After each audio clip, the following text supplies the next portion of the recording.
process of how solar photovoltaic (PV) cells are made. PV cells are the building blocks of solar panels, and they are responsible for converting sunlight into electrical energy. In this video, we will explore the manufacturing process of PV cells in detail, from raw materials to finished products. Step 1. Silicon ingot production. The first step in making a PV cell is to produce a silicon ingot. The ingot is a large block of silicon that is used to make the wafers.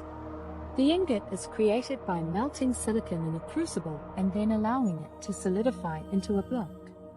The ingot is then sliced into thin wafers using a diamond saw.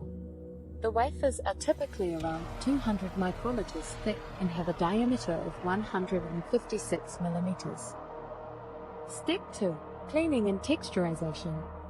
Once the wafers are prepared, they are cleaned and textured to increase their surface area. The texturing process involves etching the surface of the wafer with a chemical solution to create tiny pyramids. This increases the surface area of the wafer, which allows more sunlight to be captured and converted into electricity. The wafers are then cleaned again to remove any impurities and residues. Step 3. Applying a front contact. The next step is to apply a front contact to the wafer. The front contact is a thin layer of metal that is used to collect the electrical current generated by the PV cell. The most commonly used metal for the front contact is silver, as it is highly conductive and has good adhesion properties. The front contact is applied using a process called screen printing, where a mesh stencil is used to apply the silver paste onto the surface of the wafer. Step 4. Applying a back contact. The back contact is a layer of metal that is applied to the back surface of the wafer. The back contact is used to collect the electrical current that flows through the wafer. The most commonly used material for the back contact is aluminum. The back contact is also applied using a process called screen printing. Step 5. Firing. Once the front and back contacts are applied, the wafer is heated in a furnace to fuse the contacts to the silicon. The firing process involves heating the wafer to a temperature of around 800 degrees Celsius to 1000 degrees Celsius for a few seconds. This process is critical to ensure that the contacts are firmly bonded to the wafer. Step 6. Anti-reflection coating. The final step is to apply an anti-reflection coating to the front surface of the wafer. This coating reduces the amount of light that is reflected off the surface of the wafer, which increases the efficiency of the PV cell. The most commonly used material for the anti-reflection coating is silicon nitride. The coating is applied using a process called plasma-enhanced chemical vapor deposition, PEC. And there you have it, the process of how solar PV cells are made. These PV cells are then assembled into solar panels to generate electricity from the sun. The manufacturing process for PV cells is highly specialized and requires a high degree of precision and quality control to ensure that the cells are efficient in converting sunlight into electricity. With the increasing demand for renewable energy, the production of PV cells is becoming more important than ever. Manufacturing process of PV modules using PV cells. PV modules are the finished products that are installed on rooftops or in large solar farms to generate electricity from the sun. The PV module manufacturing process involves assembling multiple PV cells into a single module and encapsulating them to protect them from environmental factors. In this video, we will take you through the process of how PV modules are made, step by step. Step 1. Sorting and stringing. The first step in making a PV module is to sort and string the PV cells.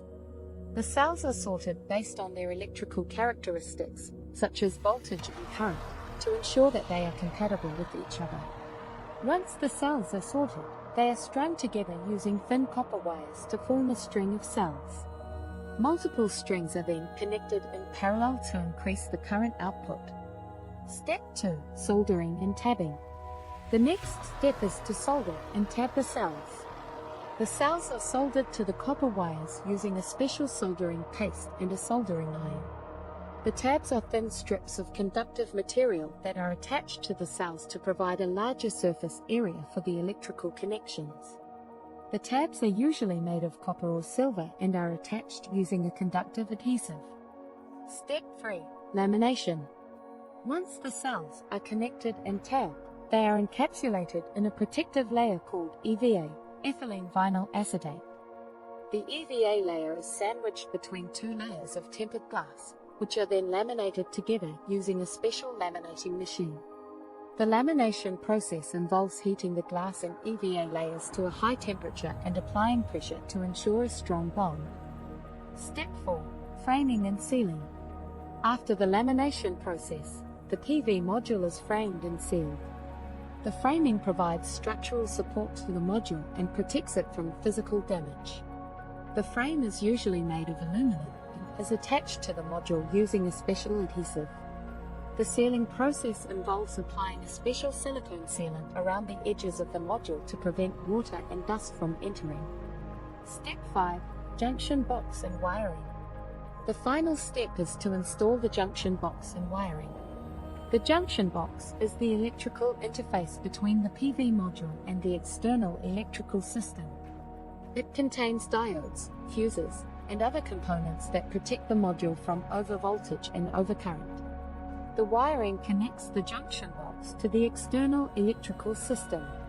The manufacturing process for PV modules is highly specialized and requires a high degree of precision and quality control to ensure that the modules are efficient in generating electricity from the sun.